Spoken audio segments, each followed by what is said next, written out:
Uma gestão voltada a indicadores é uma gestão muito característica da área financeira, né? De forma geral, a gente pode falar assim que empresas são medidas, são avaliadas através de indicadores. O que o gestor precisa saber é quais os indicadores que são mais adequados para cada momento, né? Então ele precisa desenvolver uma certa habilidade para que ele não veja apenas o fator cálculo, fator matemático do indicador, mas realmente a correlação daquele indicador, a conexão daquele indicador com o negócio. Então essa sensibilidade vai fazer com que ele desenvolva uma capacidade de observar, né, para cada momento, diante de um contexto, né, diante de toda uma realidade, o que efetivamente é um indicador bom, um indicador ruim.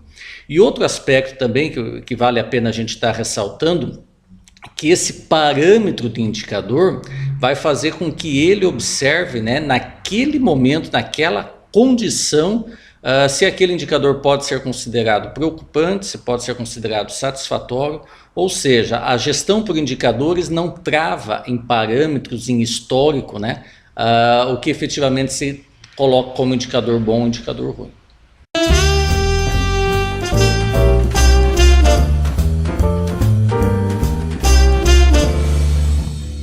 Com relação às ferramentas financeiras, o gestor financeiro precisa ver a conexão que existe entre cada uma delas.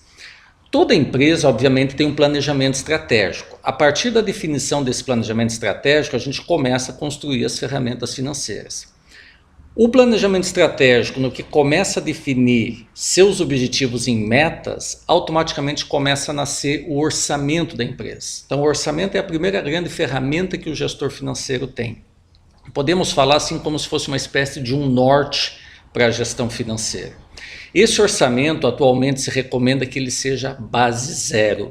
O orçamento OBZ, como também é chamado, ele ao pé da letra ele falaria o seguinte: que a empresa deve pensar muito mais para o futuro do que se basear nos dados, nas informações do passado para elaborar um orçamento. Mencionando, né, também que é como se a empresa não existisse anteriormente. Então um orçamento base zero ele direciona o negócio completamente para o futuro. Depois da elaboração de um orçamento, a gente tem que trabalhar a questão da ferramenta fluxo de caixa, que na prática é como se fosse a consolidação do orçamento efetivamente em movimentação financeira, ou seja, as entradas e saídas.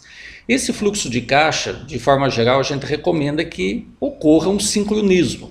Quanto mais próximo os valores de recebimento ficarem dos valores de pagamento, mais equilibrado ficará o fluxo de caixa da empresa. Então aí a gente fala dessa segunda grande ferramenta.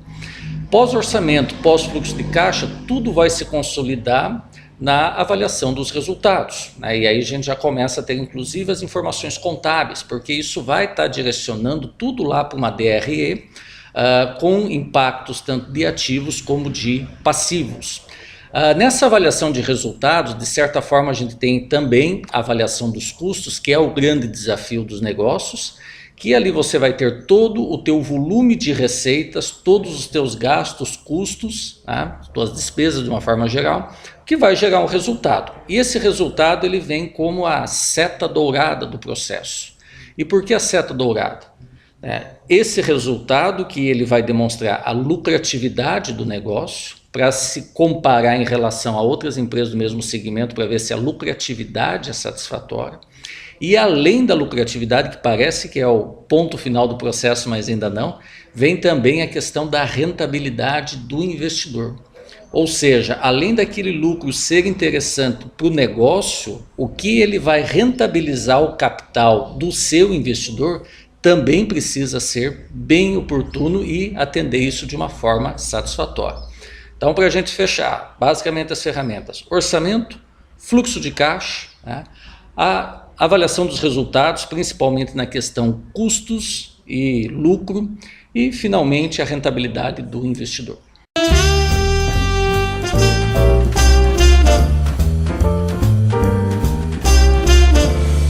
A gestão de caixa é uma das questões fundamentais de uma boa gestão financeira. Digo, inclusive, que é a principal etapa do processo. Defender e, inclusive, em alguns momentos, salvar o caixa é a grande função que o gestor financeiro tem que desenvolver. Quando a gente fala em gestão de caixa, a gente fala meio que automaticamente em todo o processo que eu tenho de pagamentos e de recebimentos. Aquela sincronia que foi falado, né, na pergunta anterior, correlacionando lá com o orçamento, com a avaliação de resultados, ela fica muito clara quando a gente fala da gestão da estrutura de capital, que passa pela gestão de caixa, mas principalmente pela gestão do capital de giro. E aí nós temos duas grandes variáveis nesse processo. O capital de giro, que é quanto a empresa tem de recursos, e a necessidade de capital de giro, que é quanto a empresa necessita de recursos. Quanto eu tenho de capital de giro, basicamente é tudo aquilo que eu tenho para realizar no curto prazo e tudo aquilo que eu tenho que pagar. Se a gente pegar pela contabilidade, seria lá ativo circulante menos passivo circulante. Isso me dá o meu capital de giro. A necessidade de capital de giro, eu uso essa mesma base contábil, mas eu vou desconsiderar o que é ativo e o que é passivo financeiro. Eu considero apenas ativos e passivos operacionais. Então, de tudo aquilo que eu uso no ativo circulante para calcular o capital de giro, quando eu vou calcular a necessidade, eu vou usar basicamente valores a receber, estoques, e vou diminuir dos valores a pagar de características operacionais.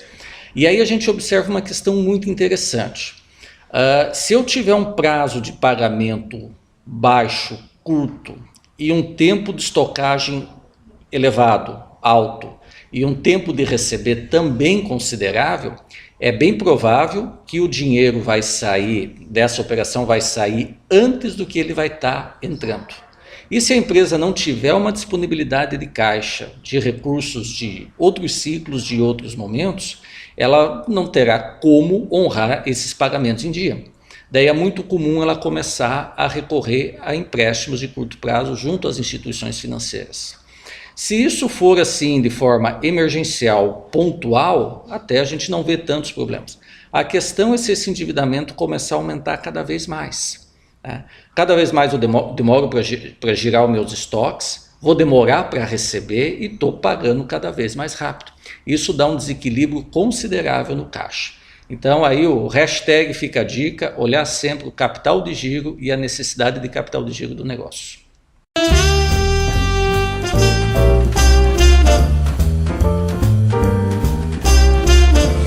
Um dos grandes desafios que nós temos hoje na gestão financeira é criar valor. Então essa palavra valor ela é muito mais forte do que falar em criar lucro, em criar receitas, em gerir o caixa, criar o caixa, podemos colocar assim, mas efetivamente eu preciso criar valor ao negócio.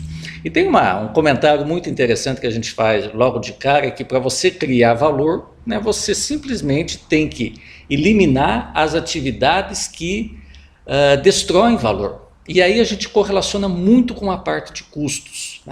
Então, para que eu possa criar valor, eu tenho que olhar dentro do meu processo que gera os meus custos, o que está destruindo o valor. Principalmente aqueles gastos que eu tenho com o retrabalho. Isso é uma coisa muito comum de acontecer dentro dos negócios. Se você conseguir identificar esses retrabalhos e eliminar eles diante do processo, você vai estar trabalhando com um custo mais baixo, sem sombra de dúvida. E aí eu começo a agregar valor, porque uma empresa agrega valor quando ela entrega aquilo que o cliente quer, sem ter tantos gastos desnecessários. Outra abordagem que a gente faz também da criação de valor é quando a gente fala em relação aos investidores. Então uma empresa ela agrega valor quando ela gera um resultado suficiente para pagar a remuneração dos capitais que foram investidos nela. E quando eu falo dos capitais, eu tenho capital próprio e capital de terceiros.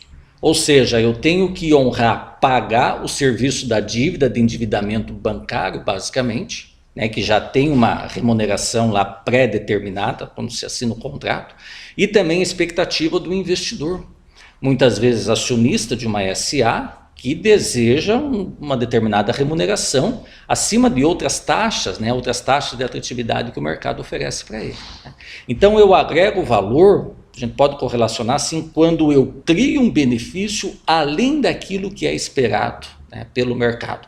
E começa tudo lá numa boa gestão de processos, para que eu tenha um custo mais eficiente, para que eu possa, né, futuramente, lá em relação à remuneração dos capitais, né, trazer a rentabilidade satisfatória e ainda sobrar dinheiro para botar no capital de giro da empresa, porque o próximo ano ela vai precisar de mais dinheiro.